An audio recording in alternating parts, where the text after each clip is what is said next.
Government should actually create an enabling environment for good practices in foreign direct investment, and this includes, for example, an enabling environment. I mean, transparency. You have to have predictability, procedures, administrative procedures, rules and regulations on, for example, property ownership, on taxation systems, on procurement rules. So I think that's where government's role really is to have that transparency and that predictability so that foreign companies do feel confident in investing and coming into another country.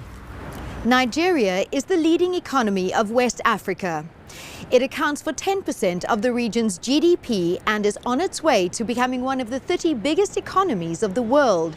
Its lack of transport infrastructure, however, poses a major obstacle to Nigeria's optimum business development. The Danish-based Maersk Group have been investing in West Africa for over 60 years. And in 2006, a division of Maersk called APM Terminals took over the port of Apapa in Lagos, Nigeria. Subsequent infrastructural investments of more than $300 million enabled improvements on a massive scale, and these upgrades facilitated the introduction of the WAFMAX vessels. Today we visit the port of Apapa to find out more about these vessels and their social, economic and environmental impacts.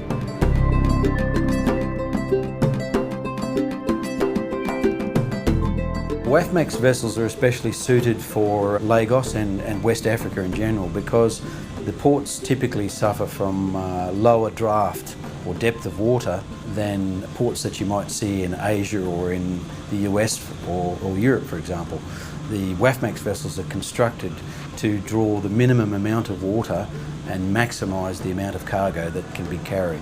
As the leading container carrier in Africa since the early 80s, Maersk Line has witnessed a significant growth in trade between Africa and the Orient. And today, around 50% of all goods arriving at Apapa originate from the Far East. As such, Maersk have ordered 22 WAFMAX vessels at a total cost of $2.1 billion to accommodate 2 weekly services, one into Nigeria and another into Ghana.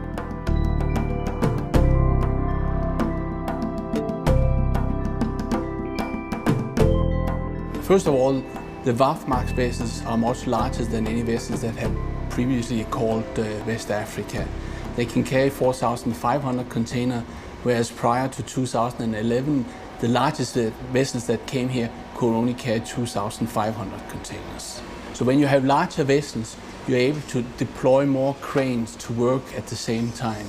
That in turn increases the productivity, it improves the vessel turnaround time, and once you have no congestion, you are able to offer on-time delivery with a certain level of certainty. The difficulty in running a shipping service is not so much to sail the vessels from one port to another port. The key is actually to secure berths on arrival. Once you can do that, then you can offer a fixed service. When you have that, then the importers can adjust and optimize their supply chain around that. In the past, most of our importers have been carrying buffer stocks of up to 2 months because of unreliability, not so much in terms of when the vessel will arrive, but in terms of when it will actually berth. Unlike other ships carrying such large volumes, the WAFMAX vessels are significantly more self-sufficient. They are equipped with cranes designed to load and discharge in any West African terminal and are also fixed with bow and stern thrusters, which allow them to berth without relying on local tugs, which are often unavailable. The WAFMAX vessels is but one small piece in a larger puzzle. There are a lot of things that have to come together in order to truly optimize the supply chain and for Nigeria to realize its full potential. The WAFMAX vessels will ensure that it becomes more economically viable to transport goods to and from Nigeria. What that means in practice is that Nigerian goods are going to become more competitive overseas. What it also means is that the cost of imported goods on the shelf in the supermarket will go down.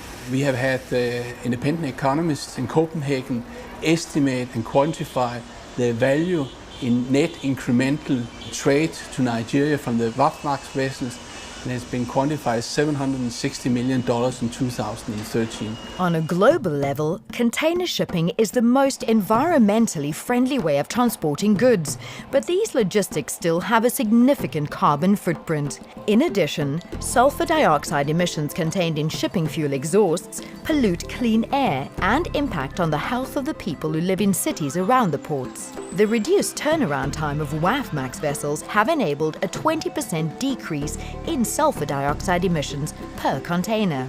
Further, the CO2 footprint of these vessels is 30% less than the industry average.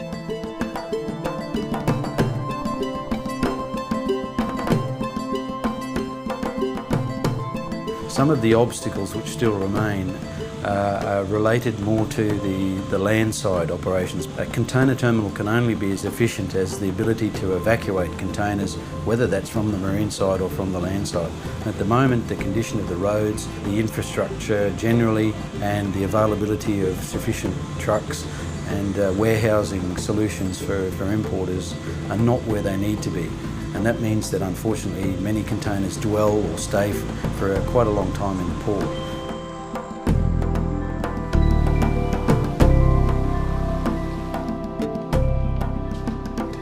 And trade on its own drives economic growth. Now, without well-developed logistics sector, it is really difficult to realize the benefits of economic growth. Africa is lagging behind in this area, and it requires a lot of skills, capabilities to be able to improve its logistical sector. We believe very strongly that the supply chain of today will be more beneficial to the country if we improve our collaboration, develop our infrastructure, our facilities, and be in a position to actually take part in global supply chain of other products that find their way into the country.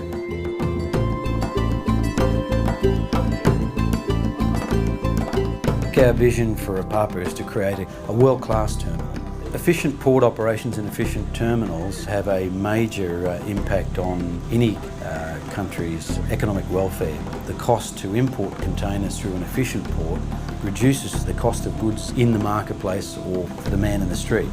Additionally, for exporters, it can be the difference in competitive advantage. You're faster to get your goods to market, or you can do so at a lower cost than your competitor. In a country like Nigeria, an efficient port operation can be used as a hub for other countries in West Africa as well.